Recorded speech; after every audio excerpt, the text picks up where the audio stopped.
Hi hello வணக்கம். நான் உங்கள் ஜே.கே. வெல்கம் டு துயில் பாட்காஸ்ட். ஒரு ஸ்பெஷல் எபிசோட்ல உங்க எல்லாரையும் சந்திக்கிறதுல எனக்கு ரொம்ப ரொம்ப சந்தோஷம். என்ன ஸ்பெஷல்?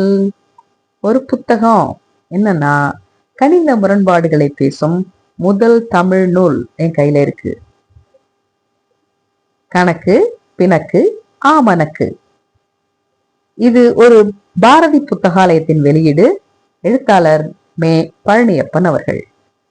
அவரை பத்தி தெரிஞ்சுக்கலாமா? கணிதத்தை காதலித்து கரம் பிடித்தவர். காரைக்குடி அரசு பள்ளியின் கணித ஆசிரியர். வேம்பாய் கசக்கும் கணித பாடத்தை வாழ்வியல் கதைகளால புரிய வச்சு மாணவர்களுடைய விருப்பமான ஆசிரியரா மாறினவர். 7ஆம் வகுப்பு கணித பாட புத்தகத்துடைய நூலாசிரியர். தமிழக அரசின் நல்லாசிரியர் விருது பெற்றவர். பயிற்சி பட்டறைகளின் கருத்தாளர், ஓவியர், பாடகர், பேச்சாளர், எழுத்தாளர், வெகுஜன கட்டுரையாளர், ஆழ்ந்த வாசிப்பாளர் அப்படின்னு பன்முக திறன் கொண்டவர். வழக்கமா என்னுடைய பாட்காஸ்ட்ல வர்ற மாதிரி ஒரு அத்தியாயமா படிச்சு நான் உங்களுக்கு சொல்ல போறதில்லை. ஏன்னா இது கணக்கு.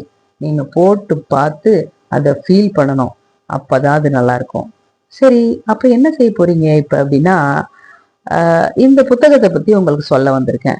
ஓ, இது ஒரு புத்தக விமர்சனமா அப்படின்னு கேட்காதீங்க. பொதுவா சில ஃபீலிங் கொடுக்குற விஷயங்கள் இருக்கும்ல, அதை என்ன செய்வோம், உடனே நம்ம ஃப்ரெண்ட்ஸுக்கு நம்ம ஷேர் பண்ணுவோம். அந்த மாதிரிதான் நான் படிச்சு பரவசமான விஷயத்த உங்க கூட ஷேர் பண்ணலான்னு வந்திருக்கேன். இந்த புத்தகத்துல ஆரம்பத்துல ஒரு விஷயம், if you want to teach begin to learn, if you want to learn begin to teach. ரொம்ப கேட்சியா இருக்குல்ல? கணிதத்தோட அடிப்படையில பல விஷயங்கள் எனக்கு தெரியும் அப்படிங்கிற நினைப்புல இருந்த எனக்கு, இல்லடி நீ இன்னும் வளரணும் அப்படின்னு எனக்கு குட்டி குட்டி இந்த புத்தகம் பல விஷயங்களை புரிய வச்சுதுங்க. இந்த நூலாசிரியர் இந்த புத்தகத்துல 15 தலைப்புகளின் கீழே ஒவ்வொரு கேள்வியா கேட்டு முடிச்சு போட்டுக்கிட்டே வராரு. கடைசியில அந்த முடிச்ச ஒவ்வொன்னா அவிழ்த்து நமக்கு விடை சொல்லிட்டே வராரு. ஆனா சில இடங்கள்ல விடை காண முடியாத படுமுடிச்சா பல விஷயங்கள் இருக்கு. அப்ப அட ஆமால, ஏன் நான் இந்த விஷயத்தெல்லாம் இவ்வளவு நாள் யோசிக்கவே இல்லை அப்படின்னு நினைக்க வச்சாருங்க. பொதுவா ஒரு கேள்வி கேட்டா ஒரு பதில் வரும் இல்ல, அப்படி நம்ம கேட்கும்போது மாணவர்களுடைய சிந்திக்கும் திறன்ல எந்த மாற்றமும் வராது. அதனால பதில கொடுத்துட்டு இதுக்கு ஏத்த மாதிரி ஒரு நிறைய கேள்விகள் அவங்கள்ட்ட இருந்து வாங்குங்க அப்படின்னு சொல்றாங்க. அதுக்கு ஒரு ஃபார்முலாவும் போட்டு எத்தனை விதமான பதில்கள் வரும் அப்படிங்கிறத அழகா விளக்கியிருக்காரு.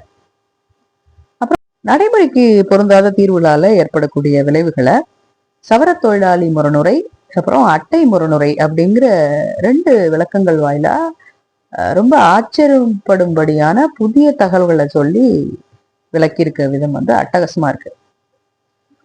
1 = 2, 2 = 0 இது மாதிரியான முரண்பட்ட முடிவுகள் தான் கணிதத்துல பல உட்பிரிவுகள் தோன்ற காரணமா இருந்துச்சு அப்படின்னு விளக்கி இருக்க விதம் ரொம்ப நியாயமா இருந்துச்சு.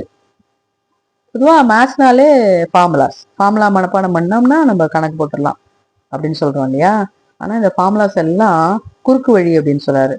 குறுக்கு வழி நல்லதுதான், ஆனா அது எப்படி வந்துச்சுன்னு தெரிஞ்சுக்கிட்டு போடும்போது இன்னும் நல்லா இருக்கும் அப்படின்னு சொல்லியிருக்கிற விதம் அருமையா இருக்கு. இப்ப போட்டித் தேர்வுகள் எல்லாம் சரியான விடையை நோக்கி போகாம எதெல்லாம் தவறான விடைகள்னு கண்டுபிடிக்கிறதுக்கான அந்த யுக்திகளை என்ன சொல்லியிருக்காருன்னா, அது கணிதத்தையே கொத்தி கொத்தி கூறு போடுது, அது கணிதத்தினுடைய அழகையே கெடுக்குது அப்படின்னு அவர் ரொம்ப அங்கலாய்ச்சிருக்காரு. அப்புறம் கணிதமேதை ராமானுஜத்தை பத்தி ஒரு தலைப்புல இன்ஃபினிட்டிய பத்தின அவருடைய சிந்தனைகளை விளக்குற விதம் நிறைய புதுவிதமான விஷயங்களை தெரிஞ்சுக்கும்படியா அமைஞ்சிச்சு. அப்புறம் 1 + 2 + 3 எக்ஸெட்ரா = -1/12ங்கிறதுக்கு ராமானுஜர் எந்த மாதிரியான விளக்கங்களை கொடுத்திருக்காரு அப்படிங்கிறது பலவிதமா விளக்கி இருக்கிற விதம் நம்மள ஒரு புதிய சிந்தனையை ஏற்படுத்துது. இவரு அந்த சதவீதம் டாபிக்க பார்க்கிற விதமே ரொம்ப வித்தியாசமானதுங்க. அவரு என்ன சொல்லியிருக்காருன்னா, இந்த போலியான உலகத்துல சதவீதம் ஆடக்கூடிய கண்கட்டு வித்தைய ரொம்ப நகைச்சுவை உணர்வோட சொல்லியிருந்தாலும் அது நம்மள சிரிக்க வைக்கல, சிந்திக்க வைக்கலன்னு தான் சொல்லணும். கண்ணை கட்டும் கணக்குகள்னு ஒரு பகுதி. இதை படிக்கணும்னா குறைந்தபட்சம் 3 பேராவது பக்கத்துல வச்சுக்கோங்க. அப்புறம் ஒரு பேனா எடுத்துக்க மறக்காதீங்க. ஜாலியா விளையாடலாம். ரொம்ப சுபமா இருக்கு. இது பசங்க கூட, அது நீங்க இதை படிக்கிறது ஒரு பேரண்டா இருந்தாலும் சரி, இல்ல டீச்சரா இருந்தாலும் சரி, இல்ல ஸ்டூடெண்ட்ஸே இருந்தாலும் சரி, ஒரு 3 பேராவது சேர்ந்து வச்சுட்டு இந்த பாட்டை மட்டும் படிக்கும்போது ரொம்ப ஜாலியா இருப்பீங்க. அப்புறம் கோளவியல் அப்படிங்கிற புதிய உட்பிரிவு உருவாக காரணமா இருந்த ஆய்லர் அவருடைய இந்த பால புதிரை பத்தி விளக்கியிருக்க விதம் இருக்கு பாத்தீங்களா, அது வந்து ரொம்ப நாமளே ஒரு பேனா எடுத்து வரைஞ்சி ஏன் நாமளே ஒரு புதுசா ஒரு வழி கண்டுபிடிச்சிட மாட்டோமா, என்ன ஆய்லரால கண்டுபிடிக்க முடியல, ஏன் நம்ம ட்ரை பண்ண என்ன அப்படின்னு நாமளே ஒரு பெண்ணை வச்சு ட்ரை பண்ற மாதிரியான சுச்சுவேஷன் அந்த இடத்துல வந்தது. நீங்களும் கண்டிப்பா ஃபீல் பண்ணுவீங்க இதை படிக்கும்போது. அப்புறம் பின்னங்கள், அதை கூட்டும் போதும் கழிக்கும் போதும் நம்ம பொதுவா என்ன செய்வோம், டினாமினேட்டர் சேமா இருந்துச்சுன்னா சேம் டினாமினேட்டர் போட்டு நியூமினேட்டரை ஆட் பண்ணி போடணும். அதாவது பகுதி ஒரே பகுதியா இருந்துச்சுன்னா அல்லது ஒரே பகுதியா மாத்திக்கிட்டு அப்புறம் போடணும் அப்படின்னு நம்ம தொகுதிகளை கூட்டியோ கழிச்சோ போடணும்னு சொல்லுவோம். ஆனா இந்த இடத்துல ஒரு கொஸ்டின் வைக்கிறார். நான் அப்பதான் வந்து ஆமால, ஐயோ இது ஏன் நம்ம யோசிக்கலன்னு தோணுச்சு. இப்போ 5 சப்ஜெக்ட் மார்க் இருக்கு இல்லையா, இப்போ Tamil, English, maths, science, social, இதுல ஒன்னொன்னுக்கும் மார்க் வாங்கியிருக்கோம்ல, அது எல்லாமே டினாமினேட்டர் 100 தான். அது எல்லாத்தையும் நம்ம சொல்லும்போது 500க்கு 450 அப்படின்னு சொல்றோம்னு வச்சுக்கோங்களேன். ஏன் நீங்க டினாமினேட்டர்லாம் கூட்டினீங்க அப்படின்னு ஒரு கொஸ்டின் வைக்கிறாரு. அப்ப அங்க வந்து பெரிய டவுட் வந்து நிக்குது, ஏன் அப்படின்னு. அதை நீங்க படிச்சு பாருங்க, உங்களுக்கு புரியும். எனக்கு என்ன மாதிரியா விஷயங்கள்லாம் தோணுச்சோ அதை தாண்டி உங்களுக்கு நிறைய விஷயங்கள் தோணும்னு நினைக்கிறேன். கண்டிப்பா நீங்க என்ஜாய் பண்ணுவீங்க அதை படிக்கும்போது. அப்புறம் வந்து இன்டிஜர்ஸ், அதாவது முழுக்களை மாணவர்களுக்கு அறிமுகப்படுத்துறதுக்கு ஒரு அட்டகாசமான விளையாட்டு ஒன்று அங்கே இருக்கு. அது பெரிய விருந்தாதான் இருக்கும். ஏன்னா கண்டிப்பா இந்த விளையாட்டை வச்சு பசங்களுக்கு சொல்லி கொடுத்தோம்னா நம்மள மறக்கவே மாட்டான் பையன். அப்புறம் துல்லியலும் நிகழ்த்தகவும், அதாவது ஸ்டாட்டிஸ்டிக்ஸ் அண்ட் ப்ராபபிலிட்டி, அங்க எங்கெங்கெல்லாம் லேகிங் இருக்கு அப்படிங்கிறத நிறைய எடுத்துக்காட்டுகள் மூலம் விளக்கி இருக்க விதம் அலாதியா இருக்குங்க. வாடிப்படிகளில் முரண் புதிர் அப்படின்னு ஒண்ணு இருக்கு. கண்டிப்பா நீங்க அதை போட்டு பார்த்துட்டு அதை பத்தி யோசிச்சுக்கிட்டே உங்களுக்கு தூக்கம் வராது கண்டிப்பா. ஏன்னா எனக்கு அப்படிதான் இருந்தது.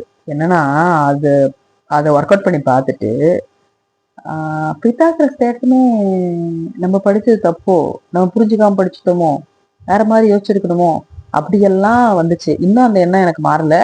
பார்ப்போம். இதை பத்தியான விஷயங்களை நம்ம கண்டிப்பா இந்த நூல் ஆசிரியர்கிட்ட நேரடியா ஃபோன் பண்ணி பேசணும்னு இருக்கேன். அவங்களுக்கும் கண்டிப்பா தோணும். அப்புறம் என்கோடு, இதையும் மனிதர்களையும் வச்சு விளக்கி ஒரு விஷயம் பண்ணிருக்காரு பாருங்க, சான்ஸே இல்லை. அப்புறம் ஒரு தலைப்புக்கு கீழையும் முயன்று வெல்க அப்படின்னு ஒரு பகுதி இருக்கு. அந்த தலைப்பை ஒட்டின சில கணக்குகளை கொடுத்து அதுக்கான விடைகளை நாமளே கண்டுபிடிக்க சொல்லியிருக்காங்க. ஒரு சின்ன குழந்தை மாதிரி இதோட ஆன்சர் என்ன அப்படின்னு சொல்லிட்டு யூஸ்வலா நம்ம மேத்ஸ் புக்ல கடைசியில பார்ப்போம்ல, அதே மாதிரி நீங்க போய் பாருங்க, கண்டிப்பா உங்களுக்கு ஏமாற்றம் இருக்காது. ஏன்னா தீர்வு பகுதி கடைசியா இருக்கு. அப்புறம் அங்கங்க QR கோடு உங்களுக்கு சில விஷயங்களை விளக்கி இதுல போய் பாருங்க, உங்களுக்கு தெரிய வரும் அப்படின்னு சொல்லி QR கோடு கொடுத்துருக்காங்க. அதுவும் ஒரு வித்தியாசமான முயற்சியா இருக்கு. மொத்தத்துல இந்த கணக்கு பிணக்கு ஆமணக்கு மாணவர்களுக்கும் ஆசிரியர்களுக்கும் இடையேயான பிணக்கினை போக்க எடுத்து வைத்திருக்கும் முதல் படி. நல்ல அழுத்தம் திருத்தமா திரு பழனியப்பன் அவர்கள் செஞ்சிருக்காங்க. இதை நீங்க படிச்சு பார்த்து அனைவரும் பரவசம் அடையணும். கண்டிப்பா ஒரு எல்லையில்லாத இன்பம் உங்களுக்கு கிடைக்கும். மீண்டும் சந்திப்போம். நன்றி, வணக்கம்.